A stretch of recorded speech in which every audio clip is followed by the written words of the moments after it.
അസ്സലാമു അലൈക്കും വറഹ്മത്തുള്ളാഹി വബറകാതുഹു. പ്രിയപ്പെട്ട സഹോദരങ്ങളെ, സുഹൃത്തുക്കളെ, മീഡിയ ഫോക്കസിലേക്ക് ഏവർക്കും ഹൃദ്യമായ സ്വാഗതം.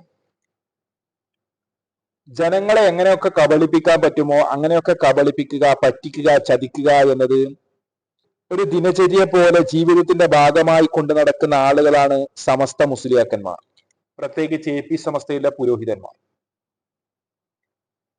എന്ത് കിട്ടിക്കഴിഞ്ഞാലും അത് എങ്ങനെ ആയുധമായി ഉപയോഗിക്കാം ജനങ്ങളെ പറ്റിക്കാൻ എന്ന ലക്ഷ്യം മാത്രമാണ് മുസ്ലിയാക്കന്മാർക്ക് ഉണ്ടാകാറുള്ളത്. ഒരു പുരോഹിതൻ അദ്ദേഹത്തിന്റെ അനുഭവം എന്ന രീതിയിൽ കുറെ കാര്യങ്ങൾ പറഞ്ഞു വെക്കുകയാണ് ഒരു സ്റ്റേജിൽ നിന്ന് മൈക്കിലൂടെ സമൂഹത്തിന്റെ മുന്നിൽ. അദ്ദേഹം കണ്ണൂർ ഭാഗത്തുള്ള ഒരു മഹലിൽ, അവിടെയുള്ള ഒരു സ്ഥാപനത്തിൽ സദർ മുദരിസായി ജോലി ചെയ്യുകയാണത്രേ.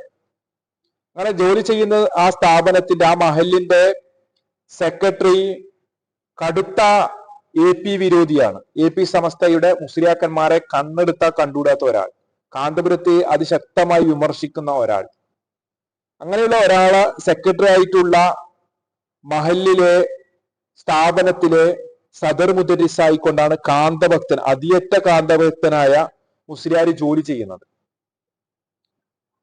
അങ്ങനെ ജോലിയുമായി മുമ്പോട്ട് പോകുന്ന സമയത്ത് ഈ സെക്രട്ടറി ഒരു സ്ഥാപനം തുടങ്ങിയിട്ടുണ്ടായിരുന്നു. ആ സ്ഥാപനത്തിൽ കച്ചവടം വളരെ മോശമാണ്, തീരെ കച്ചവടമില്ല.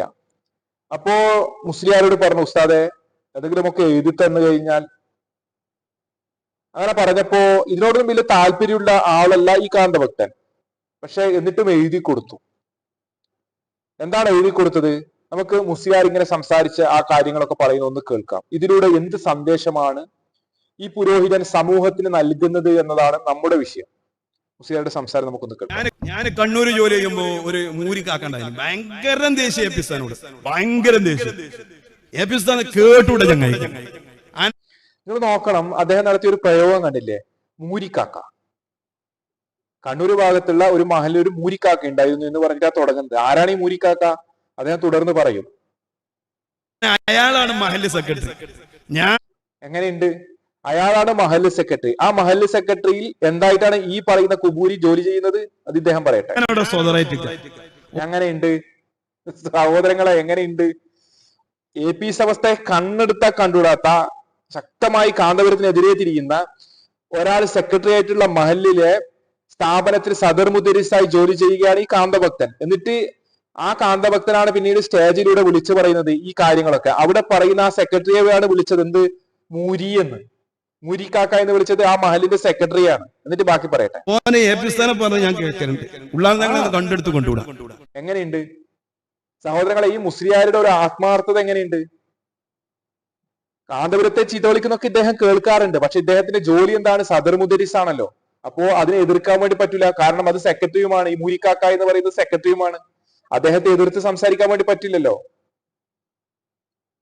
എല്ലാരും പറയും അയാളൊരു കച്ചവടം തുടങ്ങി. എന്നിട്ട് എനിക്ക് ഈ ആസ്മാവ് പൊതുവെ ഒരു താല്പര്യമില്ലാത്തൊരു ഓഞ്ഞോട് പറഞ്ഞു, ഉസ്താദേ കച്ചവടം വേണ്ട പോലെ പിന്നെ ഞാൻ ഇങ്ങനെ അദ്ദേഹം ഈ പള്ളി സെക്രട്ടറി ആയ ഈ വ്യക്തി, അദ്ദേഹം ഒരു സ്ഥാപനം തുടങ്ങി, ഒരു കച്ചവടം തുടങ്ങി. കച്ചവടത്തിന് വേണ്ട പോലെ കച്ചവടമൊന്നുമില്ല. അപ്പോ ഈ മുസ്ലിയാരോട് പറഞ്ഞു, ഉസ്താദെ എന്തെങ്കിലും ഒക്കെ എഴുതി തരി എന്ന് പറഞ്ഞപ്പോ അദ്ദേഹത്തിന് എന്നോടൊന്നും വലിയ താല്പര്യമൊന്നുമില്ല, അസ്മായിനോടൊന്നും വലിയ താല്പര്യമില്ല. അങ്ങനെയാണ് അദ്ദേഹം പറഞ്ഞത്, താല്പര്യമൊന്നുമില്ല.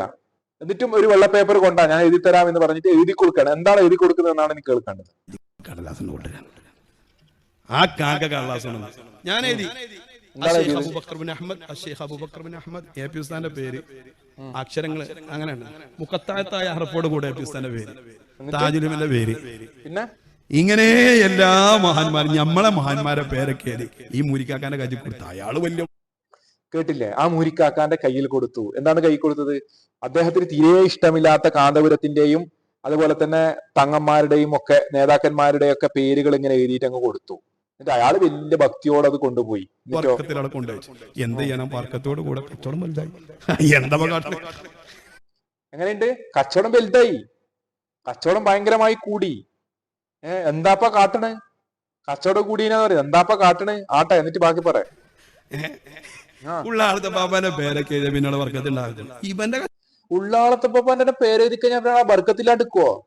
അവരിങ്ങനെ വന്ന് ഇങ്ങനെ അവരെ കാറ്റടിച്ചാൽ തന്നെയാണല്ലോ, ഇങ്ങനെ ഭയങ്കര ബർക്കത്തും കൊണ്ടാണല്ലോ ഈ വരുന്നത്. ഉസ്താദിന്റെ ഉള്ളാളം കുഞ്ഞിക്കോയന്റെ ഒക്കെ പേര് എഴുതി കഴിഞ്ഞാൽ പിന്നെ ആളെ ബർക്കത്തിലടുക്കുമെന്ന് ചോദിക്കുന്നത്. എന്നിട്ട് കച്ചവടം ഉഷാറായി. കേട്ടില്ല സഹോദരങ്ങൾ, കച്ചവടം ഭയങ്കര ഉഷാറായി. ഇതിലൂടെ എന്ത് സന്ദേശമാണ് സമൂഹത്തിന് ഈ പുരോഹിതൻ നൽകുന്നത്? നമ്മൾ ആലോചിക്കേണ്ടതില്ലേ, എന്ത് സന്ദേശമാണ് ഇദ്ദേഹം നൽകിയത്? ഒരാളെ, ഒരു പള്ളിയുടെ സെക്രട്ടറിയെ അദ്ദേഹം ജോലി ചെയ്തു, അദ്ദേഹം ജോലി രാജിവെച്ച് പോയെങ്കിലും ഒക്കെ പറയുന്നതിനൊരു നമുക്കൊന്ന് മനസ്സിലാക്കാം. അദ്ദേഹത്തിന്റെ ഉസ്താദിനെ പറഞ്ഞതിന്റെ അരിശം കൊണ്ടായിരിക്കും അദ്ദേഹം അങ്ങനെ പറഞ്ഞത്. ഇത് നാണമില്ലാതെ അയാളുടെ കീഴിൽ തന്നെ അവിടെ ജോലി ചെയ്തു. അങ്ങനെ അദ്ദേഹം സെക്രട്ടറി ആയി നിൽക്കുന്ന സമയത്താണ് ഈ സ്ഥാപനങ്ങളും കാര്യങ്ങളൊക്കെ ഉണ്ടാകുന്നത്. ഈ പുരോഹിതന്മാരുടെ ഒരു മാനസികാവസ്ഥ, ഇവരുടെ കാപട്യം, ഇതൊക്കെ നമ്മൾ മനസ്സിലാക്കേണ്ടതുണ്ട്. നിങ്ങൾക്കെതിരെ എപ്പോഴും സംസാരിക്കുന്ന, നിങ്ങളുമായി ബന്ധപ്പെട്ടുള്ള ആളുകളെയൊക്കെ വളരെ മോശമായി ചിത്രീകരിക്കുന്ന ഒരു മഹല്ലിൽ, അതാണ് നമ്മൾ ചിന്തിക്കേണ്ടത്. ഒരു മഹലിൽ പോയി നിങ്ങൾ ആരെങ്കിലും ഇങ്ങനെ ജോലി ചെയ്യാൻ നിൽക്കോ? അങ്ങനെ ജോലി ചെയ്തത് മാത്രമല്ല, ഇഷ്ടമില്ലാത്ത ആളുകളുടെ പേരുകൾ തന്നെ എഴുതി അദ്ദേഹത്തിന് കൊടുക്കുകയും ചെയ്തു. ആ ചെയ്യുന്ന കാര്യം, പ്രവൃത്തി, അതൊക്കെ വേറെ. ചതിയിലൊരു വഞ്ചന എന്നൊക്കെ പറയുന്ന ഒരു പരിപാടിയിൽ ഇപ്പോൾ ചെയ്തു വെച്ചത്, അത് വലിയ സംഭവമായി കൊണ്ട് സമൂഹത്തിന് പറഞ്ഞു കൊടുക്കുകയാണ് ചെയ്യുന്നത്. നമ്മൾ ആലോചിക്കണം, ഈ പുരോഹിതന്മാർ സമൂഹത്തിന്റെ മുന്നിൽ ചെയ്തു കൂട്ടുന്ന പല കാര്യങ്ങളും ഇതുപോലെ തന്നെയാണ്. ജനങ്ങളെ എങ്ങനെയൊക്കെ കബളിപ്പിക്കാൻ വേണ്ടി പറ്റുമോ അങ്ങനെയൊക്കെ കബളിപ്പിക്കുക, ജനങ്ങളെ എങ്ങനെയൊക്കെ പറ്റിക്കാൻ പറ്റുമോ അങ്ങനെയൊക്കെ പറ്റിക്കുക. നമ്മൾ ഇതൊക്കെ മനസ്സിലാക്കി വെക്കേണ്ടതുണ്ട്. 10-25 കൊല്ലം കിതാബോധി പഠിച്ച ആലിമുൽ അല്ലാമമാരാണെന്ന് പറഞ്ഞ് ഇവരുടെ കൈപിടിച്ച് മുത്തുകയും ഇവർ തന്നെ എല്ലാം എന്ന രീതിയിൽ ഇവരുടെ പിന്നാലെ കൂടുകയും ചെയ്യുമ്പോൾ നമ്മൾ മനസ്സിലാക്കേണ്ട ചില യാഥാർത്ഥ്യങ്ങളാണ് ഇതൊക്കെ. ഈ രീതിയിൽ സമൂഹത്തെ പറ്റിക്കുകയാണ് ഈ പുരോഹിതന്മാർ ചെയ്യുന്നത്. ഇദ്ദേഹത്തിന് അതിന് വലിയ വിശ്വാസമൊന്നും ഇല്ല, എന്നിട്ട് എഴുതി കൊടുക്കുകയാണ്. ഉസ്താദിന്റെ ഒക്കെ പേര് എഴുതി കഴിഞ്ഞാൽ കച്ചവടം പിന്നെ ബർക്കത്തില്ലാടുക്കോ? ഉള്ളാളം കുഞ്ഞിക്കോയന്റെ ഒക്കെ പേര് എഴുതി കഴിഞ്ഞാൽ ബർക്കത്തില്ലാടുക്കോ എന്നാ മുസ്ലിയാർ ചോദിക്കുന്നത്. ഇതിലൂടെ സമൂഹത്തിന്റെ മുന്നിൽ എന്ത് മെസ്സേജാണ് പുരോഹിതൻ നൽകുന്നത്? ഗൗരവത്തോടെ നാം ആലോചിക്കേണ്ടത്. ഞാൻ പറഞ്ഞു വിശദീകരിക്കേണ്ട ആവശ്യമില്ലല്ലോ, നിങ്ങൾക്ക് കാര്യം മനസ്സിലായിട്ടുണ്ടാകുമെന്നാണ് ഞാൻ വിചാരിക്കുന്നത്. അതുകൊണ്ട് സുഹൃത്തുക്കളെ, കാര്യങ്ങൾ മനസ്സിലാക്കാൻ വേണ്ടി ശ്രമിക്കുക. ഓരോ വിഷയങ്ങൾ നിങ്ങൾ ഇതുപോലെ പരിശോധിച്ചു നോക്കിക്കോ. പേരോട് അബ്ദുറഹ്മാൻ സഖാഫിയുടെ സംസാരത്തിൽ പലപ്പോഴും നമ്മൾ കാണിക്കാറുണ്ട്, യഖൂനു ഫി ആഖിറിസ് സമാനി ദജ്ജാലുന കസ്സാബുന എന്ന് പറഞ്ഞിട്ട്. ആഖിറിസ് സമാനിൽ ചില ദജ്ജാലുകൾ ജനങ്ങളെ കബളിപ്പിക്കും, സത്യവും അസത്യവും കൂട്ടിക്കലർത്തി സമൂഹത്തിന് മുന്നിൽ അവതരിപ്പിക്കും അങ്ങനെ പറഞ്ഞ് പല കാര്യങ്ങൾ പറയുന്ന വീഡിയോ. ഇതൊക്കെ നിങ്ങൾ ഈ പറയുന്ന വിഷയങ്ങളൊക്കെ ആയി ബന്ധപ്പെടുത്തിക്കൊണ്ട് നിങ്ങൾ ആലോചിച്ച് നോക്കൂ. പുരോഹിതന്മാർ നിങ്ങളെ ചതിക്കുകയാണ് എന്ന് നിങ്ങൾ കൃത്യമായി ബോധ്യപ്പെടും. അദ്ദേഹത്തിന് വിശ്വാസമില്ലാത്ത ഒരു കാര്യത്തെ കുറിച്ചാണ് ഇതിനെ പറഞ്ഞിട്ടാണ് അദ്ദേഹം പറയുന്നത് ഇങ്ങനെ ഉസ്താദിന്റെ ഒക്കെ പേരെഴുതി കഴിഞ്ഞാൽ ഭയങ്കര ബർക്കത്ത് ഉണ്ടാവും. മനസ്സിലായല്ലോ? അതുകൊണ്ട് സഹോദരങ്ങളെ, കാര്യങ്ങൾ മനസ്സിലാക്കാൻ വേണ്ടി ശ്രമിക്കുക. അള്ളാഹു കാര്യങ്ങൾ കൃത്യമായി മനസ്സിലാക്കുവാൻ നമുക്ക് എല്ലാവർക്കും തൗഫീക്ക് നൽകുമാറാകട്ടെ. ഇത്തരത്തിലുള്ള പുരോഹിതന്മാരുടെ ഷർറിൽ നിന്നും അള്ളാഹു നമ്മളെല്ലാം കാത്തിരക്ഷിക്കുമാറാകട്ടെ. മറ്റൊരു വീഡിയോയുമായി നമുക്ക് വീണ്ടും കാണാം ഇൻഷാ അല്ലാഹ്. നിങ്ങൾ ഈ ചാനൽ ഇതുവരെ സബ്സ്ക്രൈബ് ചെയ്തില്ല എങ്കിൽ സബ്സ്ക്രൈബ് ചെയ്യുക. തൊട്ടടുത്ത ബെൽബട്ടൺ പ്രസ് ചെയ്യുക. അങ്ങനെ ചെയ്യുകയാണെങ്കിൽ ഞങ്ങൾ ഇറക്കുന്ന വീഡിയോകൾ നിങ്ങൾക്ക് പെട്ടെന്ന് തന്നെ നോട്ടിഫിക്കേഷനായി ലഭിക്കുന്നതായിരിക്കും ഇൻഷാ അല്ലാഹ്. നിങ്ങളുടെ വിലയേറിയ നിർദ്ദേശങ്ങളും അഭിപ്രായങ്ങളും കമന്റ് ബോക്സിൽ രേഖപ്പെടുത്തുക. അള്ളാഹു അനുഗ്രഹിക്കട്ടെ. അസ്സലാമു അലൈക്കും വറഹ്മത്തുള്ളാഹി വബറകാതുഹു.